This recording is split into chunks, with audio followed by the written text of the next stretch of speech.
Welcome to EyE on You. Youth development is one of the priorities of the Hong Kong government. Young people shall develop a positive outlook on life, commitment to society, a sense of national identity, love for Hong Kong, and an international perspective. The Hong Kong Police Force has all along been actively promoting youth development. With the mission of nurturing fight crime partners and future leaders, it founded its flagship youth organization, the Junior Police Corps, in July 1974. Yes, JPC has over 170,000 members, making it one of the largest youth organizations with strong police ties in the world. The JPC have been promoting youth development with a view to helping young people cultivate positive thinking, aspirations to serve the community, law-abiding awareness, discipline and team spirits, while covering the development of ethnic minorities youth as well. The Guangdong, Hong Kong, Macau Greater Bay Area, GBA, has been developing rapidly since the promulgation of the Outline Development Plan for the GBA. As the only common law jurisdiction within the country, Hong Kong can utilize the unique advantages under the one country, two systems and three jurisdictions in the GBA. I know that JPC will offer youth exchange opportunity in the Greater Bay Area to let participants gain first-hand experience of the opportunities in the Greater Bay Area. Today, we have our honor to invite Mr. Raymond Siu, the Commissioner of Police of Hong Kong Police Force, to tell us how the Police Force provides policy and resource support to youth engagement work and to nurture quality talents for the force. Let's welcome Raymond. Hello, Mr. Siu. Thank you. Welcome to our show. Thank you, Eunice. Thank you, Edward. Thanks for inviting me to attend your program. Raymond, as you know that Mr. Chen Dong, the Deputy Director of the Liaison Office of the CPG in Hong Kong, earlier visited the JPC, the Junior Police Corps in Hong Kong, and mentioned that in particular that the JPC has a history of nearly 50 years and it has trained over 1 million people already. So it has played a very important role on enhancing the rule of law awareness, the national identity and the patriotic spirit for the members. So can you tell us more about the operation of the JPC? Basically, you call the JPC, that's the Junior Police Corps. The Junior Police Corps was established in 1974, and its mission is to nurture fight crime partners and also future leaders. And within the JPC, currently we have around 170,000 members, although not all of them are active, but we still have a lot of members. Within the JPC, in fact, we also have the JPC CAB, what we call CAB, CAB is the Central Advisory Committee. The Central Advisory Committee comprises of people like a cross-section of police officers. And apart from that, we have also invited community leaders, non-police advisors, consultants. Some of them are professionals, some of them are from the academic field. And they can, what their mission, the charter of the JPC CAB, basically they will give advice on JPC matters, okay? All sort of youth-related issues, and also they will oversee the management of the subcommittees under the JPC CAB, looking into something like, apart from the financial situations, also the publicities, activities, etc. Also the JPC itself, because we do organize activities and training to some JPC members aged from 6 to 25. Through all these activities, we wish to, nurture fight crime leaders, future leaders, and also we wish to instill positive values to these members. So these are basically the operation mode, the gist of the operation mode of the JPC. Yep. So recently, a group of JPC members had a chance to meet with the Deputy Director Chen Dong, and Mr. Chen said that he hoped that after the epidemic, the liaison office will be able to initiate activities to allow the JPC members to learn more about the country and the national achievements. What do you think the police can help them organize these kinds of activities? Yeah, well, first of all, we are very grateful that Mr. Chen Dong, Deputy Director of the LCPG, to visit one of our JPC centers in Taipo. During that meeting, in fact, Mr. Chen Dong, he met quite a few JPC members, JPC honorary presidents, as well as some of our PPRB officers. And we did a presentation to him, asking whether our motherland can support us on, organizing various youth activities for our JPC members. And there are 6 areas which you have earlier mentioned about how our motherland can support us. After that meeting, because Mr. Chen Dong, he shows great support to us. Mm-hmm. And I think this is something that we need, because in fact, I can see over the past 2 years, I've been talking to a lot of youngsters. A lot of them are being arrested by us. And from them, I noted that they have a very big misunderstanding on the motherland. They still think about our motherland, all sort of issues about our motherland maybe 20 or 30 years ago. But in fact, most of them have never been to the mainland. Okay, that's the problem. And they just heard some fake news, fake reports. So they have a very bad perception on the motherland. So we think that there is a great need for us to organize some youth activities in the motherland. And that's why we raised this to Mr. Chen Dong. So we are very grateful that he gives us good support. Our PPRB officers, they are in the process of liaising with counterparts of the LCPG, and we are going to organize this various sort of activities in the coming future. In particular, of course, now due to the pandemic situation, they still cannot go, but we will start the preparatory work.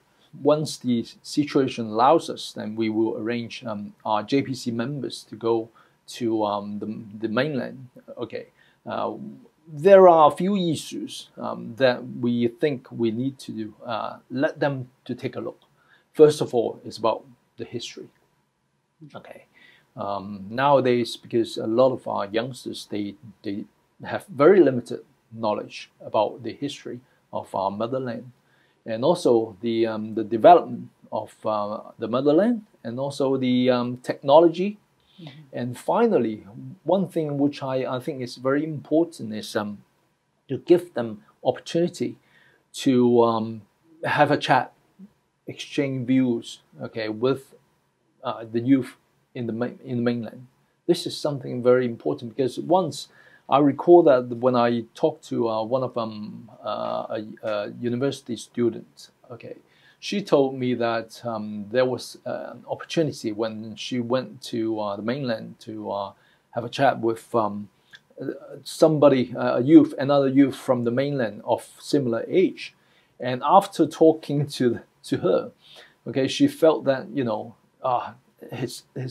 her level of knowledge is far below the youth from the mainland. So she also told me that it would be good, to allow more Hong Kong youngsters to meet the youngsters in the mainland. So this is something that I think we need to do more, not just police, JPC. I think the schools shall also arrange tour to let the Hong Kong students to take a look at those issues which I just talked about. Or even I would encourage youngsters in Hong Kong, if you don't want a fixed program arranged by the Hong Kong police or the schools, then you can go yourself to take a look, to speak to people living in China, okay, to see how they think about the country, So rather than just listening to other people talk about how bad the motherland is, this is no good. Go and take a look yourself. Mm-hmm. Yes. So in the long run, how does the JPC, the platform and the discussion forum for all the youth can play a more significant role in the future? For example, what you have said, the GBA, the Greater Bay Area and the mainland's opportunity. How can the JPC shows to the young people that kind of opportunities?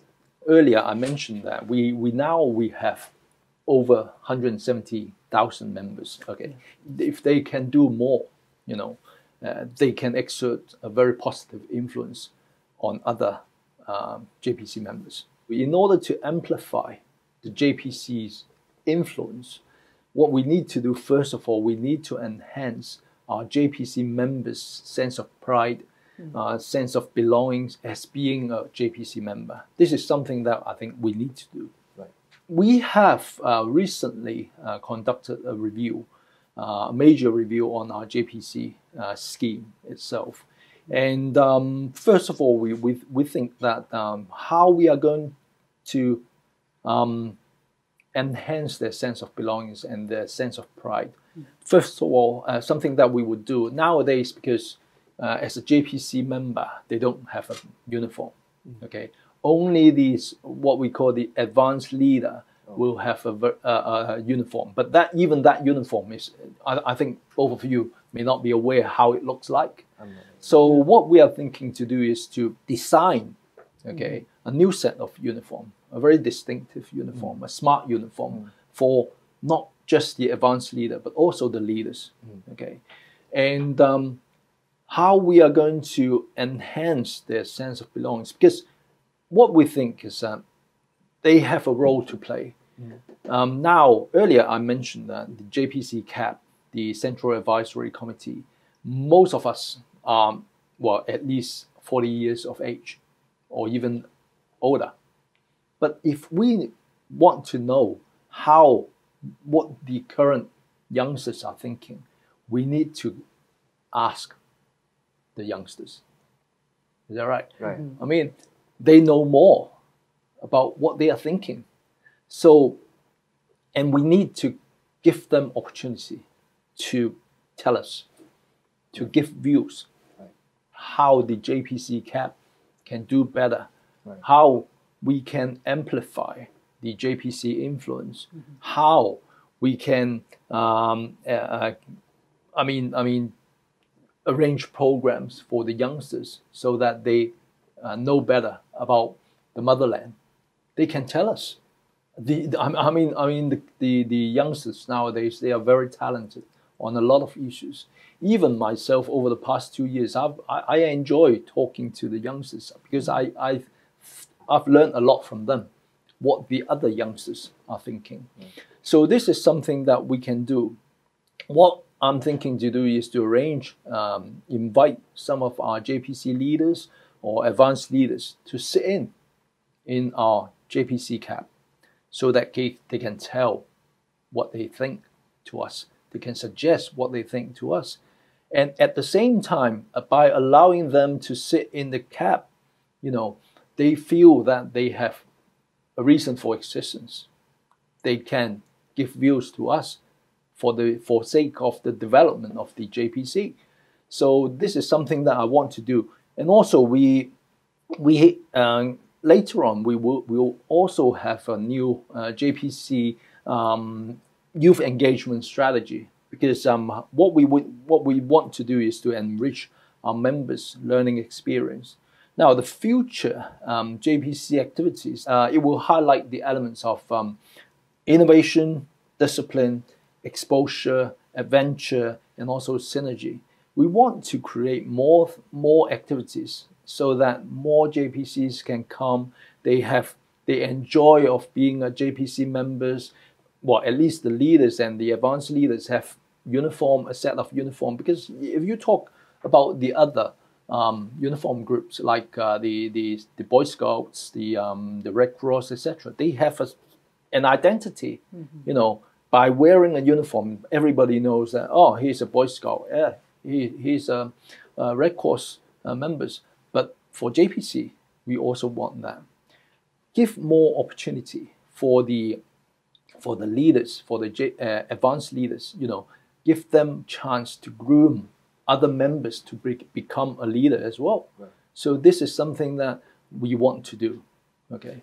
I observed that the age requirement to participate in the JPC was lowered from 9 to 6 in 2019. Yeah. Why is there such kind of change? We started to recruit kids, at the age of 6, about 3 years ago. The reason for that is because we think that there is a need to instill positive values to kids at an earlier stage, to develop the sense of social responsibility, and also, to become a law-abiding citizen at an earlier stage. Nowadays, I mean, a kid age 6, they are very smart already. So there is a need to, send out the knowledge, this sort of knowledge to them at an earlier stage. I mean, even if you don't do it, the other party, the anti-government activists, they will do it. Okay, because during the black turmoil, I recall that I have a colleague. He has a son studying in kindergarten, only K3, I think. And he told me that even within the kindergarten, his son, just because he is a son of a police officer, he was being isolated. The teachers, they said, this boy, he's the son of a police officer, asking other kids not to play around with him because he's a bad guy. So we need to do more, okay, in order to counter this sort of, action by the anti-government activists.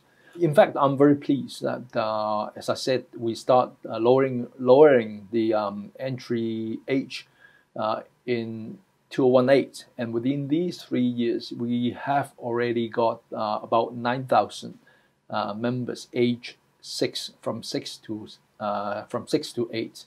Already, we have recruited them as a JPC member. But of course, I must admit that we need to do more. Right. We are not just talking about getting the number. We need to do more so that they have a sense of pride. They have a sense of belonging, of being JPC member. Like looking back in 2019, you have mentioned just now about the black turmoil period in Hong Kong. That is a very alarming period. That most of those who commit crimes are young people, and I think there are more than thousands of them. So, what programs does the police force has to cultivate the law-abiding awareness and to improve on the law-abiding spirit in Hong Kong? In fact, when you talk about how we are going to, enhance their law-abiding awareness, I think there is a need for concerted efforts by different people in the community. Cannot just solely rely on the police. What we have done in the past 2 years, in fact, in early 2020, I set up a force working group within the force. The working group itself is called the Force Working Group on Community Engagement. But I place emphasis on youth engagement because I think you have heard that throughout the black turmoil, we have arrested over 10,000 people, and 40% are students. Okay, so there is a need to do more on that. Before I actually set up this force working group, I have consulted a lot of people, like different think tanks, like the Fight Crime Committee members, the lawyers, also some of the NGOs, or even I talked to some of the kids. I have got a lot of constructive suggestions on how the force can re-engage the youth. A lot of them actually mentioned that we should adopt a soft approach. What we mean by that is that we cannot just talk about arresting people. Okay, after all, some of the youth, the minds were being polluted by others. As a matter of fact, I mean, most youngsters that we have arrested, they were not criminals before. So after getting all these views, I set up this working group. And what I have been doing, apart from holding regular meeting with my management team officers, I also hold regular meeting with two groups, mainly two groups of people. First of all is the school principals. Apart from the school principals, I also hold a regular meeting with the PTA, the Parents Teachers Association. What I want to do is, first of all, I want to send out a message to them, because throughout the black turmoil, there were lots and lots of fake news, fake reports, and even some of them have a question mark whether those are true or not. The school principals and the parents, they don't know. So one of the major charter that we need to do through my meeting with them is to clarify all these fake news, fake reports, enhance the transparency of the policing work, such as I think both of you can recall during the black turmoil, a lot of people saying that once the police have arrested the kids back, brought them back to the station, the boys would be assaulted and the girls would be indecent assaulted or even raped. So our meeting with the school principals or the Parents Teachers Associations, we show them the whole actual procedures. We even brought them to take a look at the temporary holding area. When we arrested protesters back to the stations, the whole procedures, how we handle them, let them know, enhance the transparency of our policing work. This is something that we need to do. And also, through the platform, we also disseminate some information, like some crime prevention messages, because we noted that a lot of, as I earlier mentioned, that the minds of a lot of kids were being polluted. The law-abiding awareness is actually lowering, okay, because of this black turmoil. So we need to tell the parents, tell the schools, tell the teachers how they can help us to disseminate these information so that we can avoid the kids falling prey to crimes, either as offenders or as victims. This is something that we need to do. We keep on doing this. In fact, I'm still, even now that I'm a commissioner, I still hold regular meeting with them. This is at the headquarter level, but at the same time, I ask all my police community relation office at the district level, they need to do the same. We need to, disseminate all these information to them as wide as possible so that they know what the police are doing, how they can help to disseminate these the actual situation, not the fake news. All of us need to clarify the fake news, fake reports, etc. So this is something that we are doing. As I said, not just us, not just Parents Teachers Association, not just the schools, even the media. Over the past 2 years, I spoke to a lot of kids, including university students. They said,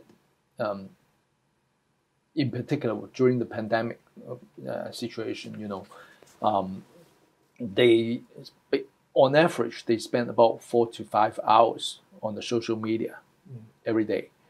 So we need to do something on the social media.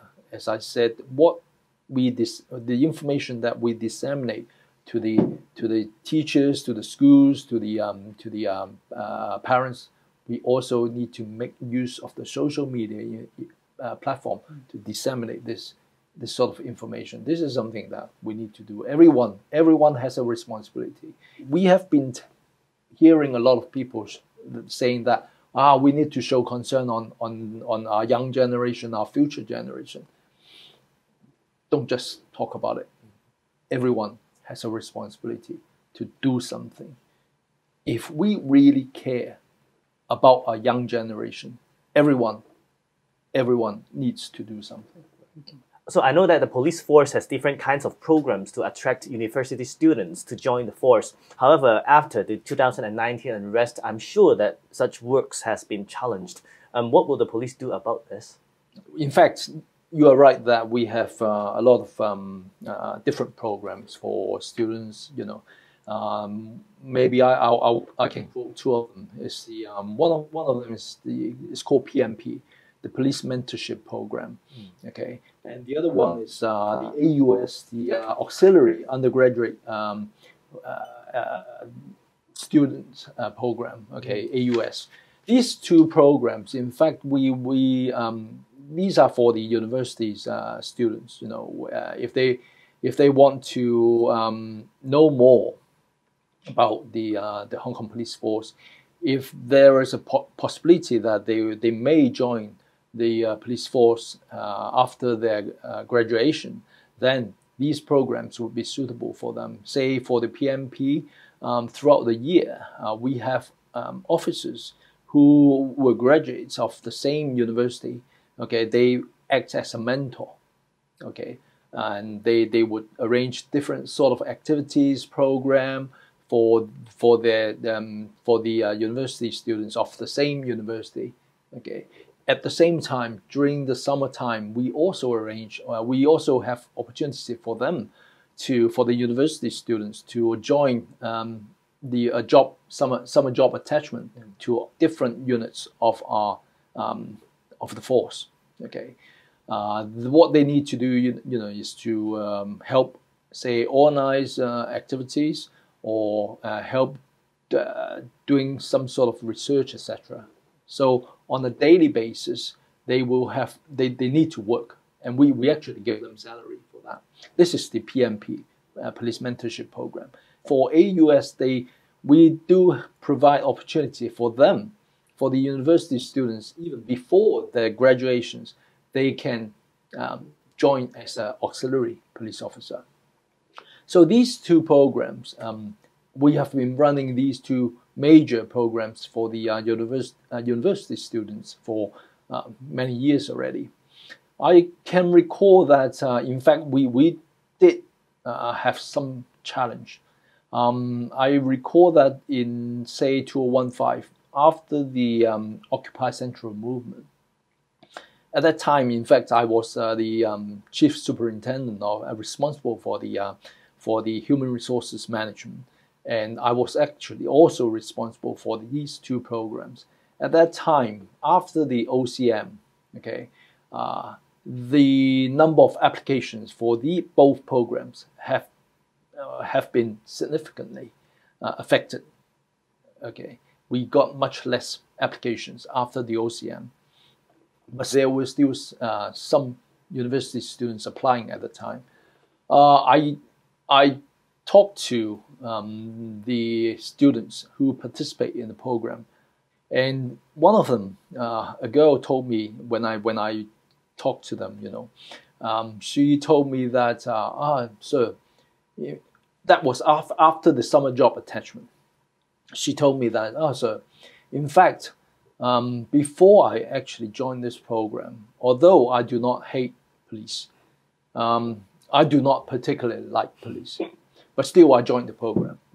But after the summer job attachment, I have a very different impression on the police, because during the summer job attachment, she had the chance to meet our officers every day, a daily encounter of our officers. She has completely changed her mindset about police, because previously, after the OCM, she has heard a lot of fake news or something bad on talking about the police from her classmates, etc., or even from the media, the newspaper, etc. But she has completely changed, and she said, if there is opportunity, we should arrange. Well, we should create more opportunities for them to join the program and to join the summer job attachment. And this is something that I did after listening to her. Nowadays, I think we have about 200 job attachment, summer job attachment opportunities for the students, for the university students, for the program itself, the PMP. I mean, this is something that we need to do. And talking about back to the past 2 years, in fact, the number of applications, again, for both programs, the AUS and the PMP, it has dropped notably in 2020 because of the black turmoil. But that said, in 2021, I'm very pleased to see that it has increased significantly. The number of applications for both programs have increased by over 50% in 2021. So we need programs like this. We need to do more so that the youngsters, in particular the university students, they can know more about who are the police, what are the police doing, in order to to safeguard the Hong Kong society. Yes, I remember in the 1st of July this year, there is a lone wolf attack, attacking police officers in Causeway Bay, and the police officers is seriously injured. And please send our regards to him. Thank you. Because we need him in the police force. And it reflects another problem, which you have said just now, that there are lots of misunderstanding and some hatred against the police officers. And you have just said earlier on, some children who need to sign their parents' occupation, and they might not willing to write down police as their occupation for the parents. So it shows that there is some concern on this matter. So except that you have mentioned that there is a student attachment program for in summer, and how will the PPRB or the community relations officers be engaged more in the community so that people have a good impression on the police, on their work? When you talk about some people still don't like police officer, if I ask why is that, I would say one of the major reasons is because of the fake news, fake reports. Over the past 2 years, there were so many fake news, fake reports trying to smear the police force. Apart from the police force, of course, they also tried to smear the Hong Kong government. So what we need to do is to tackle the fake news, fake reports. As a matter of fact, we have been doing a lot, in order to try to tackle this problem. First of all, it's about clarifying. Whenever there are any fake news, fake reports nowadays, the PPRB, they have been doing a very great job. We actually made a promise to ourselves. Whenever there are any fake news, fake reports, then we will, first of all, find out the facts, get the pulse, and then clarify, make clarification within 2 hours. And the other thing which I earlier mentioned about is enhancing transparency of our policing work. In fact, even some of the youngsters have suggested to me that we need to do more about this, because before the black turmoil, a lot of people wouldn't care, or they don't know much about the policing work. But nowadays it's different. We need to do more. And of course, another thing that we need to do is to continue to perform our daily duties in a professional manner, so as to let more people know, let the Hong Kong people know what the police are doing. Our ultimate aim is to safeguard the security, safeguard safety of the Hong Kong people. This is something that we need to do.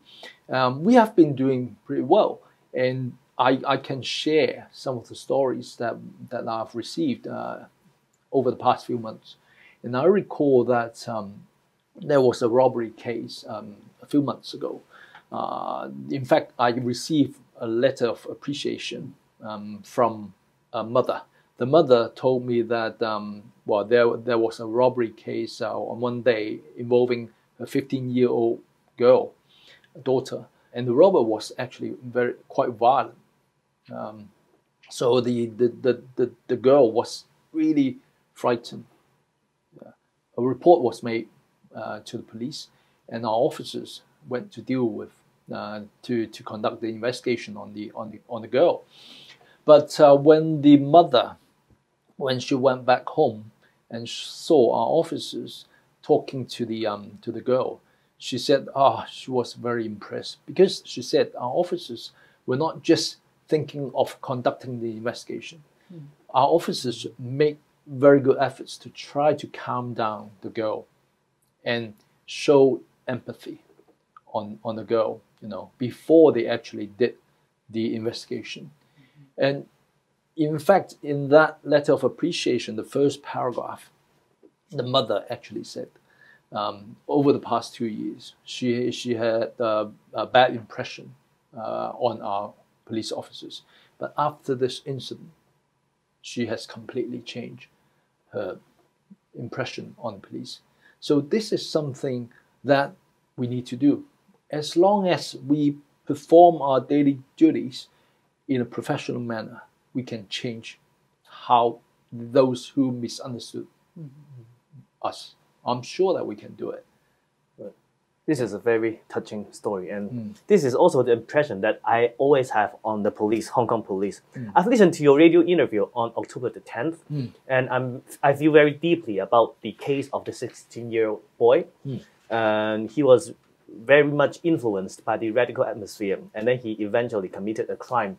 I'm sure that everyone agrees that young men shall deserve a bright future. So in the future, if these young men would like to turn over a new leaf, how do the police or the society, what can we do to help them to turn over a new leaf? Yes, I do very much agree that we should give a second chance to those who committed the crime during the Black Terminal, and he shows remorse.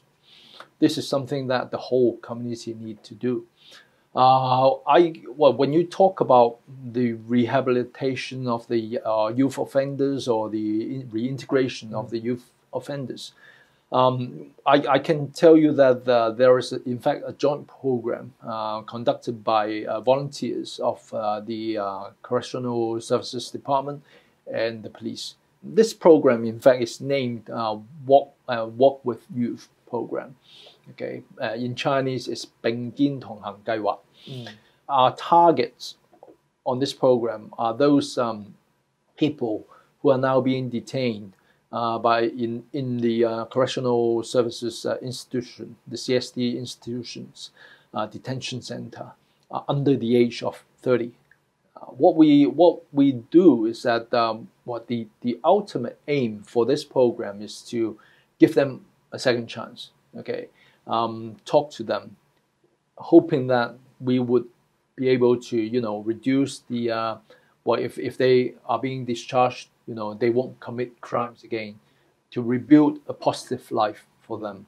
The content of this program, the Walk with Youth program, is that we organize activities for them, such as, say, before the Mother's Day, we arrange the volunteers. Okay, they arrange the mothers of those youngsters now being detained in the detention center, to meet the mother, so that the kids can interact with the mother, tell the mother how they think, say sorry to mother, etc.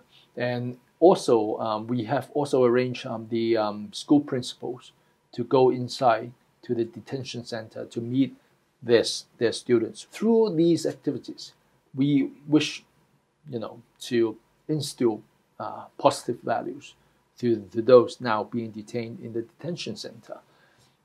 So this is something that we are doing, and at the same time, I have also met a lot of detainees, youth offenders inside the detention center.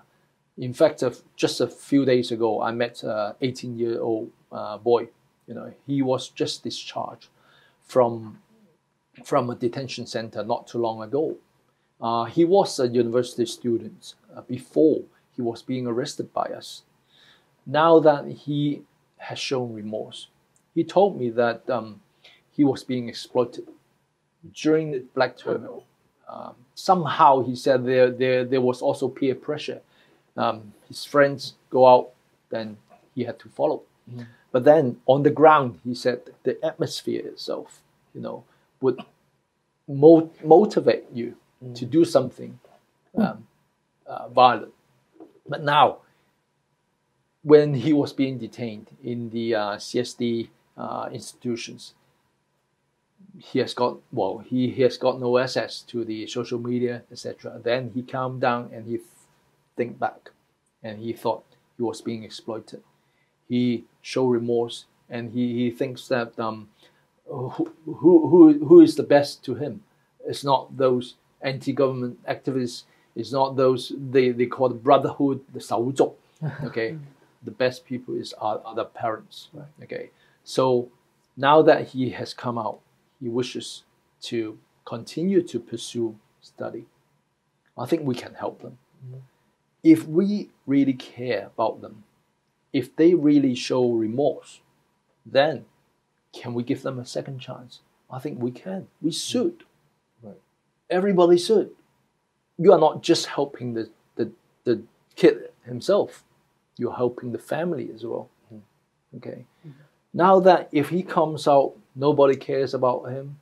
If he wants to find a job, nobody would give him a job. If he wants to continue to pursue study, no school will allow him, then who will be the most happy one? The other side, right? The anti-government activists. So again, I wish to emphasize that if we keep on talking about, we care about our young generation, then action, right? Do something. Okay, we shall not disdain them.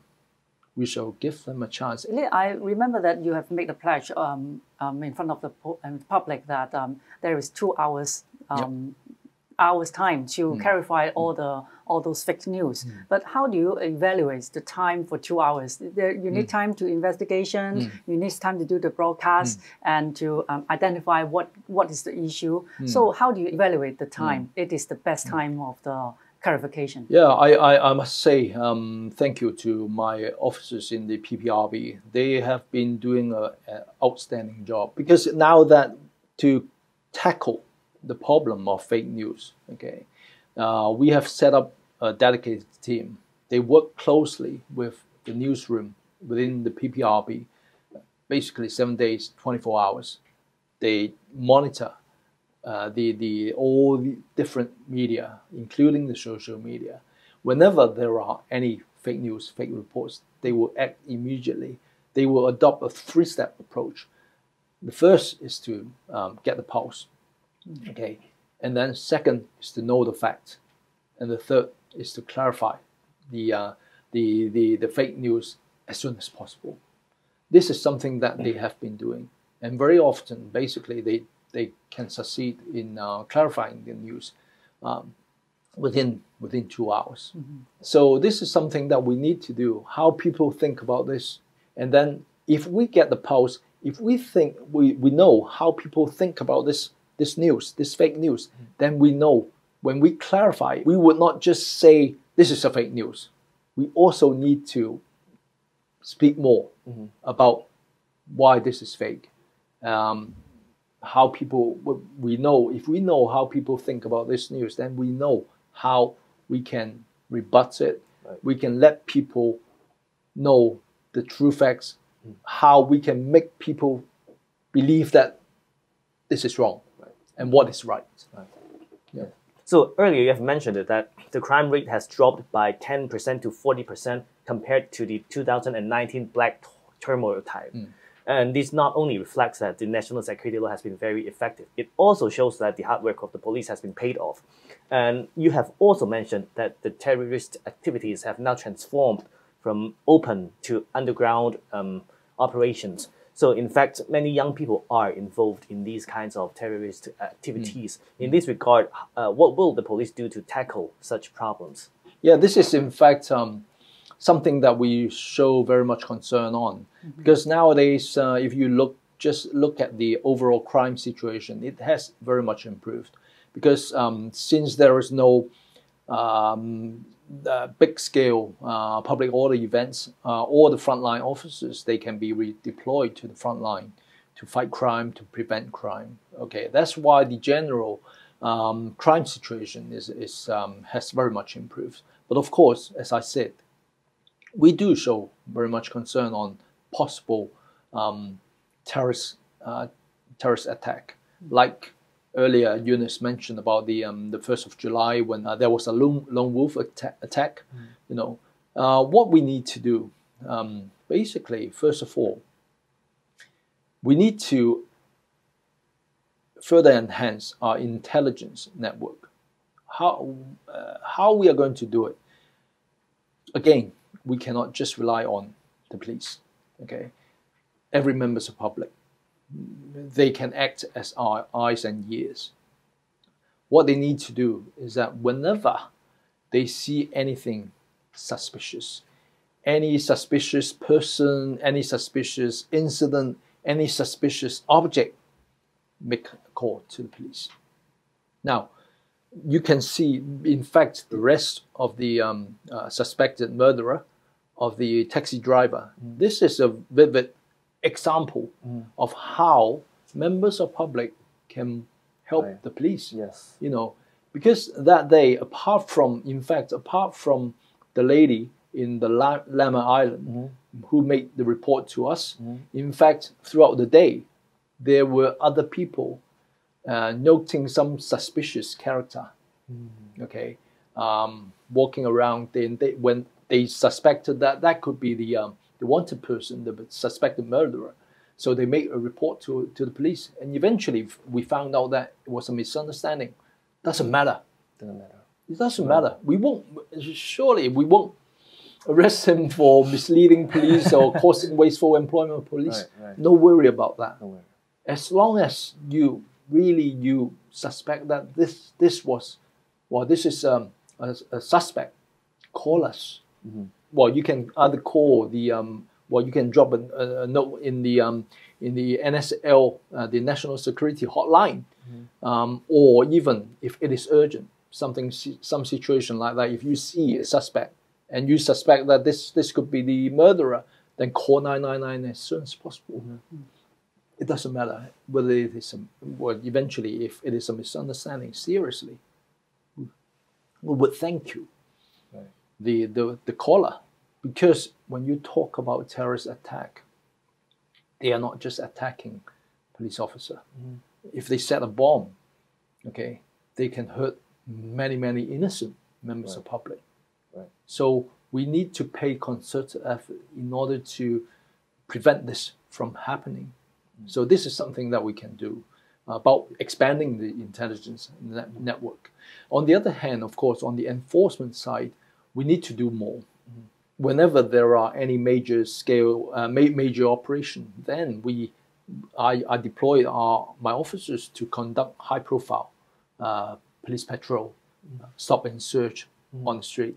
You know, as well as, you know, I also deploy some plainclothes officers on the ground to watch out for any suspects. I also deployed some of our special tactical units, okay, to see whether there could be any suspects walking around, etc. On the enforcement side, of course, now that we conduct frequent counter-terrorism exercises as well. On doing these exercises, what I need to emphasize is that, again, when we do these exercises, this is something that we need. Well, we make use of this to enhance awareness of members of public. So if we conduct this exercise in a shopping arcade, we also involve the security guards in the shopping arcades. When we do these exercises in the MTR stations, we also involve the MTR staff, because they also need to, you know, enhance their own awareness, because they are working there every day.